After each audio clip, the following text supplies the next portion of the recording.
Who is it? It's Jimmy Richardson, Mr. Bishop. Oh, very well, Jimmy. Wait. Just a moment.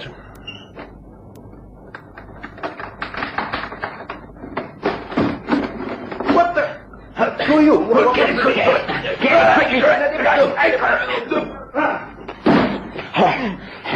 Chloroform, quickly. Don't make so much noise. Get him. All right, I got him. And he got lost. Yes, easy now. That's it. Good. Good, he's out. We've got him.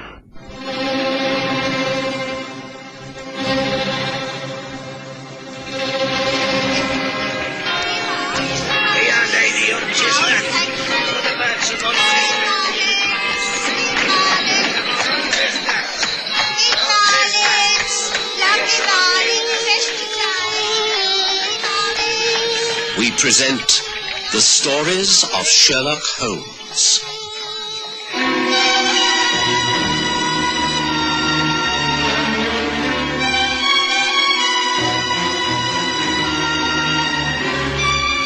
The Missing Inventor.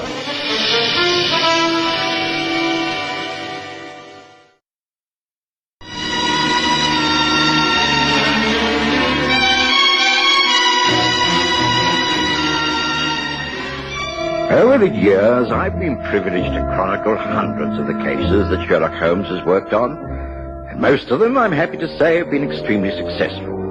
A few have been failures, and many so secret that Holmes has strictly forbidden me to write even the briefest account of them. But as the years pass and the names of the people involved fade from importance, and the events become forgotten reports in the yellowing pages of newspapers, Holmes has relaxed his rules and allowed me to give an accurate account of how his influence and authority has actually changed the policies of many high officials.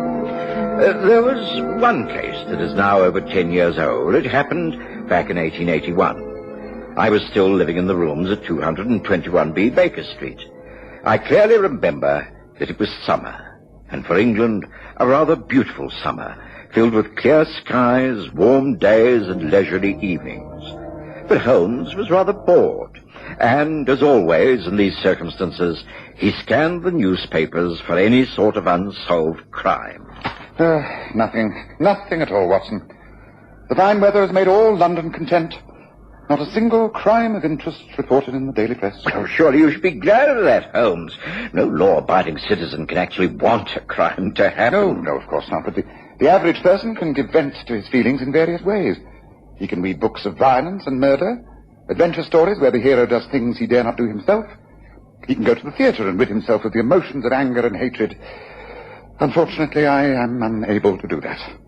I have to remain apart, to be analytical, dispassionate. I need something real to occupy my mind, not some fictional fantasy. That's why the only thing in this evening's paper that interests me is the so-called agony column, the personal cry for help. For instance, listen to this. It says here, "Colin, please come back. I forgive you and I am truly sorry, Florence." Now, that's human drama, if you like. Now, there's another here. The gentleman who helped an elderly lady to a hansom cab on Tuesday the 15th in Regent Street, please answer this box number where he will hear something to his advantage. Or even better still, what about this one? "All is well with higher clergy. Await instructions, Seabird." Now, doesn't that stir the imagination, Watson? Can you work out what those messages mean in terms of human relationships? No, I can't. But, well, we approach life from different angles, Holmes. I'm concerned with the physical well-being of my patients, and I'm content to heal their bodies as best I can. I leave the imaginative workings of the mind to you. A visitor. This could prove interesting. I wonder if Mrs. Hudson's still with us. Yes, I think she is yet to say good night. She usually pops her head in. Yes, I think she's answering the door. Well, I know I have no appointments this evening. Oh, well, at least it will alleviate the boredom. Oh, excuse me, Mr. Holmes. A young gentleman to see you, sir. He says it's an urgent matter, but he ain't got no appointment. Have you the time? All the time in the world, Mrs. Hudson. Show him in, please. Yeah, right, sir. This way, please. Thank you. Thank you very much. I must beg your pardon. This is an intrusion, but I do need your help. You are Sherlock Holmes? At your service. This is my friend and colleague, Dr. John Watson. How do you do? Whatever it is you have to say may be said in front of him. We work together on most of my cases. Please do sit down. I see that you have walked here. You must be fatigued in this hot weather. Place your jacket over that chair. Feel free to smoke your pipe if you wish. Oh, thank you. Now, what is it that you're so anxious to talk to me about? Is it something connected with your past in the merchant navy, or your present job, which is to do with explosives? Good heavens, Mr. Holmes. I was told that you were swift to deduce things, but how do you know all this about me? I know very little about you, except that you walk like a seaman, that you have a tattoo mark from Australia on your right forearm, and that while your hands are well kept, suggesting that you do not indulge in manual work, the hairs on both hands and arms have been recently scorched. Those type of burns are usually associated with experiments with some form of gunpowder. Are you perhaps a scientist of some sort? Well, I'm amazed at your perception. Yes, I am. My name is Jimmy Richardson. I've had quite a checkered career, which did include a long stint at sea. I've always been interested in chemical and explosive research. At the moment, I work for Mr. Giles Bishop in his experimental workshop at Twickenham. I've been with him for a little over a year now, and, well, it's because of him that I'm here. You see, Mr. Bishop is an inventor. Quite a brilliant one. He's been perfecting a new type of gun.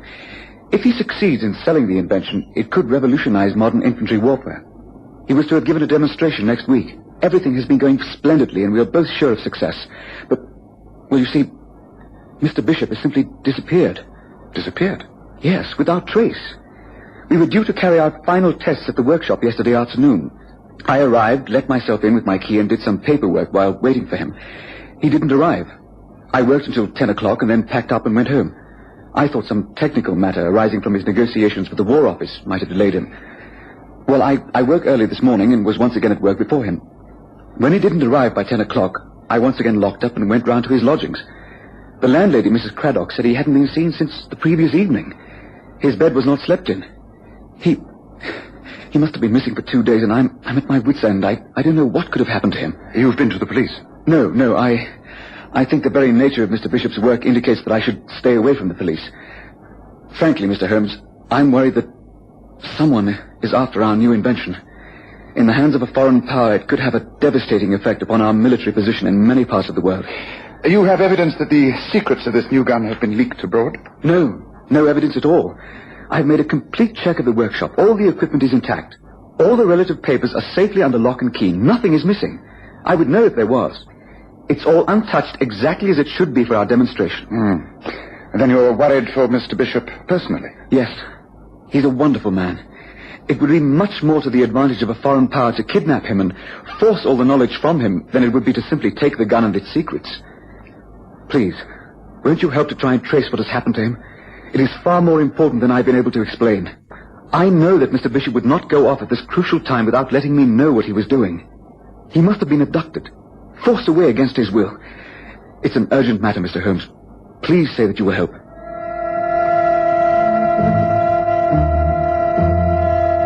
Of course, Holmes agreed. Even if it had not been such a slack period in his career, I think he would have taken the case. His first reaction was typical. After taking Jimmy Richardson's address and making an appointment to see him early the next morning, he invited me out to dine. We hailed a hansom cab, and to my surprise, Holmes requested that we be driven to the Diogenes Club. And once there, of course, he asked for his brother Mycroft, who invited us to join him. There was another gentleman in the party, Mr. James Jules. Good to see you both. Do join us. Allow me to introduce you. This is Mr. James Jules. Jules is my brother Sherlock and his colleague, Dr. John Watson. Thank you. Jules is in the Defense Ministry. This is a most timely meeting. As a matter of fact, I have one or two queries regarding an interesting case that has come my way. Perhaps between the two of you, you might be able to give me a little advice. I've heard so much about you from your brother that I doubt if I can advise you on anything. But I should be a very avid listener. Let's order a drink, sir, and you can tell us what's on your mind, Sherlock. Waiter, same again, please. And 2 more scotch and sodas. That will be to your liking, won't it, Watson? Thank you, yes. I know my brother's taste. Well, now, tell us what it is that you're interested in at the moment, Sherlock. More murder and mayhem? I sincerely hope not. Now, I'm inquiring about an inventor named Giles Bishop. I believe he's recently been in touch with the War Office. I'd like to check up on him. Jules will tell you more than I can. Although I do know the name, of course. Giles Bishop. Yes, I know him. Bit of a crank. Comes up with all manner of ideas. some of them might work, but they're very extreme.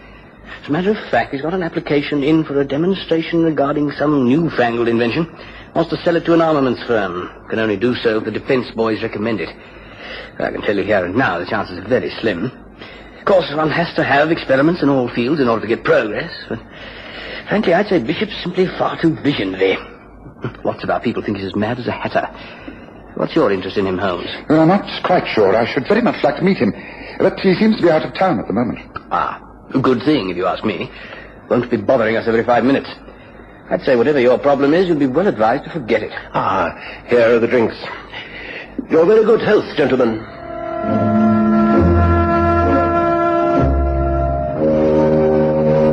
I was surprised that Holmes appeared to take James Jewell's advice, for he immediately changed the subject, and during and after an excellent dinner, the matter was not referred to again. We left the club quite early and took a hansom back to Baker Street. Holmes appeared thoughtful and hardly spoke. It wasn't until we were actually outside 221B that he showed any sign of interest. For having paid off the cab, we found young Jimmy Richardson waiting on the pavement. Ah, Mr. Holmes, Dr. Watson, I've been waiting for you. I have to tell you, I have received a letter from Mr. Bishop. He says there is nothing wrong and that he has simply gone away for a few days to think things out. But the letter is a fake. I'm sure it is. Please, won't you study it and give me some advice? I know it's late, but please, won't you agree? I'd rarely known a case start off so very tamely. I was surprised when instead of dismissing Jimmy Richardson, Holmes actually readily agreed and showed the young man upstairs to our sitting room. There, he asked to see the letter from the missing inventor. Dear Richardson, a short note to say that I've gone away into the country for a week. I've been at it too hard, and I'm inclined to rather overdo it a bit.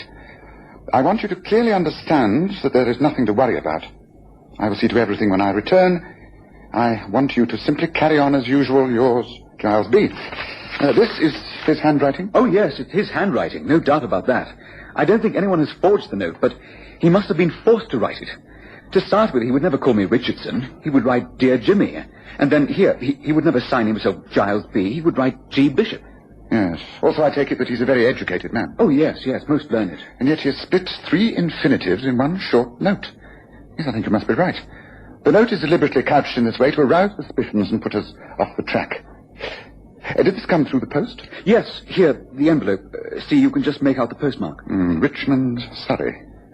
Do you think that I should get in touch with the police after all, Mr. Holmes? Get them to alert the Richmond squad with a description of Mr. Bishop? No, I don't. If this letter was written under duress, then it would not be posted in an area where we can trace it back. Yes, I think I shall start from quite the opposite end. It's late now. There's nothing more we can do tonight. But first thing tomorrow morning, I should like you to take Watson and me to Mr. Bishop's lodgings. That is where we shall start. Now, shall we agree to meet at 7 o'clock here for an early breakfast? Jimmy Richardson was right on time the next morning, and Holmes, who had spent a good 20 minutes in deep thought over the agony columns of the morning papers, served him breakfast with no mention of his plans for the day. We took a cab and drove to Giles Bishop's lodgings. They were on the top floor of a terraced house in St. Margaret's Avenue, Spring Grove. Mrs. Mabel Craddock received us with genteel disapproval. Of course, you may see the rooms, although I consider it quite unnecessary.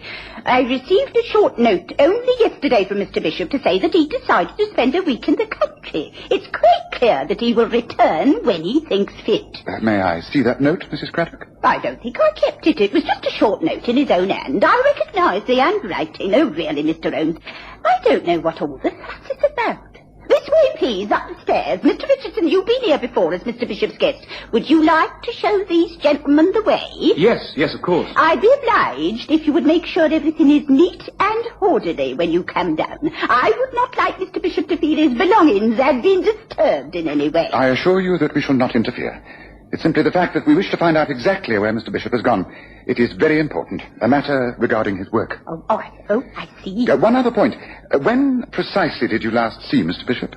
When he retired for the night 3 nights ago, he went to his rooms. I heard nothing. But he must have changed his mind and gone out again. For the next morning, he had gone. His bed had not been slept in, you see. He must have decided to pack and leave that night. think it rather odd as the front door was still bolted. He must have let himself out the back way. I was a little disturbed at first, but of course the note he sent was put everything all right. Up those stairs.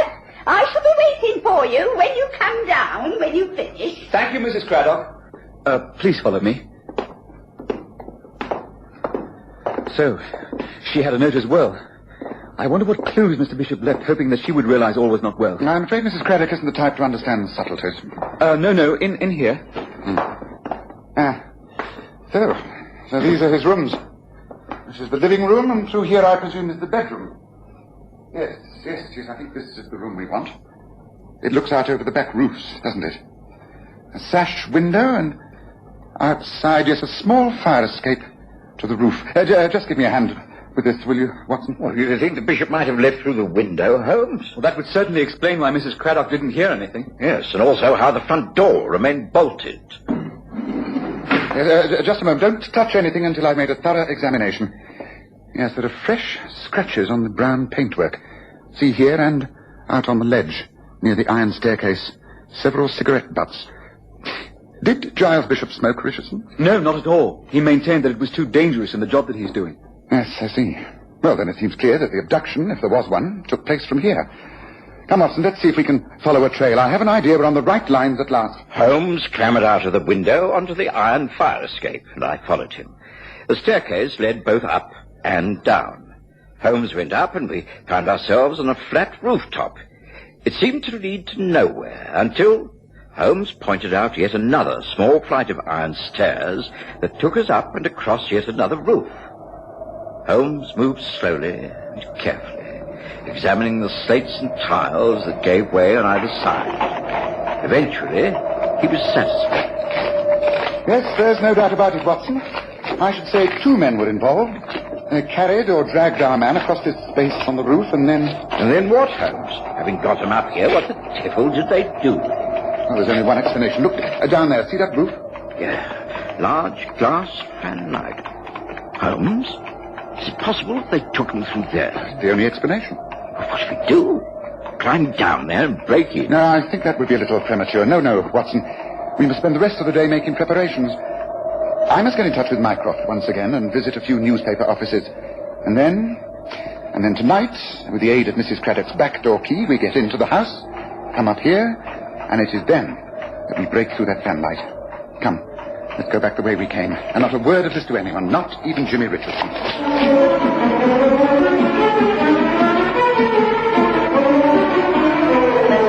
I was completely baffled by the rest of that day. When I saw Holmes, he was either hurrying in or out of our rooms at Baker Street. He seemed tireless. But I knew him well enough to recognize that he had formed a theory and was working upon it. That evening, at about 9 o'clock, we once again took a cab and made our way to Spring Grove. The house we're about to burgle is owned by a Mr. Harold Kestrel, Watson. He works as head of the Essex Arsenal. Now, does that not mean something to you? I suppose frankly, no.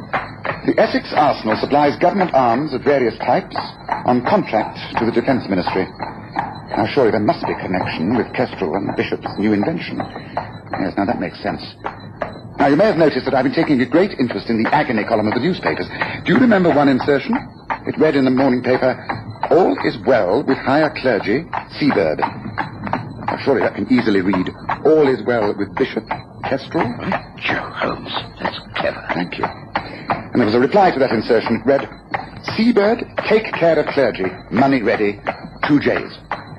But you think a ransom is about to be paid? No, I don't. Now, let me read you tonight's message. It is, "Clergy dangerously ill. Call 10 tonight. Knock 3 times with money and instructions. Seabird." Well, don't you think they're about to kill the man? No, Watson. It's a trap. A trap I laid by myself. You see, I placed that insertion. If I'm right, we shall clear the whole matter up in just 1 hour. Here is St. Margaret's Avenue. Good. It won't be long now, Watson.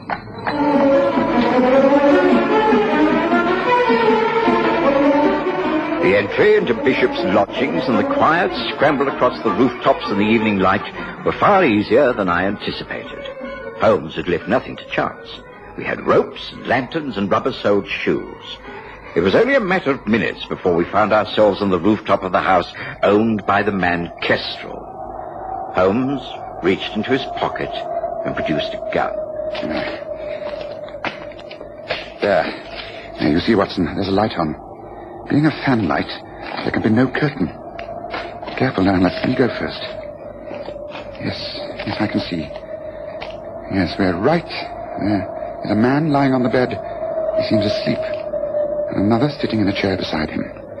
Well, how the devil do we get down there? There's only one way, Watson. I'm going to simply jump through the glass. Follow me as quickly as you can. I'll deal with the thug on guard. You attend to the man on the bed, who must be Bishop. Ready? Here I go.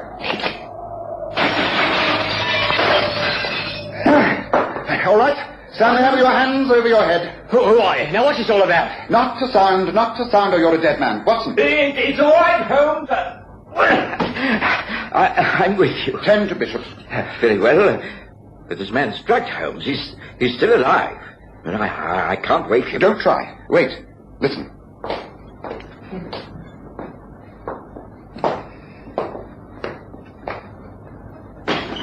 What's happening in here? Well, what's in that? Stay quite still, Kestrel, and you won't be hurt. The game is up. The police are surrounding the house. We are taking Giles Bishop out of here, and you are going to face arrest for kidnapping and assault. Come on.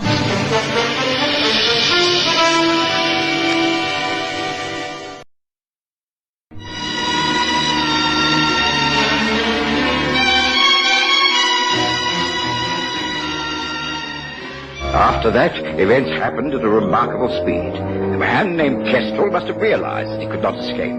He refused to make a statement, wisely waiting for his lawyer to advise him. Holmes left me to take care of Bishop, and at gunpoint, forced Kestrel and the man called Woods downstairs. They didn't have long to wait before... Open it, Kestrel, and don't make a false move. Very well. Kestrel, what is it? What's wrong with Bishop? Why? We've caught the big fish at last. Come in, James Jules.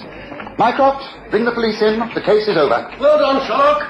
This way, man. This way. Be careful. Back at our rooms, Holmes was able to add the final detail. It was all arranged by James Jules, the 2 J's of the advertisements. He was in need of money. He arranged a deal with Kestrel of the Essex Arsenal.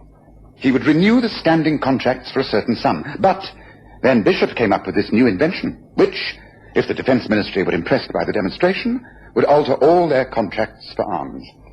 Bishop simply had to be kept out of the way until the business deals went through. Luckily, we were able to foil the kidnappers. The demonstration will take place as planned. And who knows, it could revolutionize the whole of this country's defenses. Let's hope so.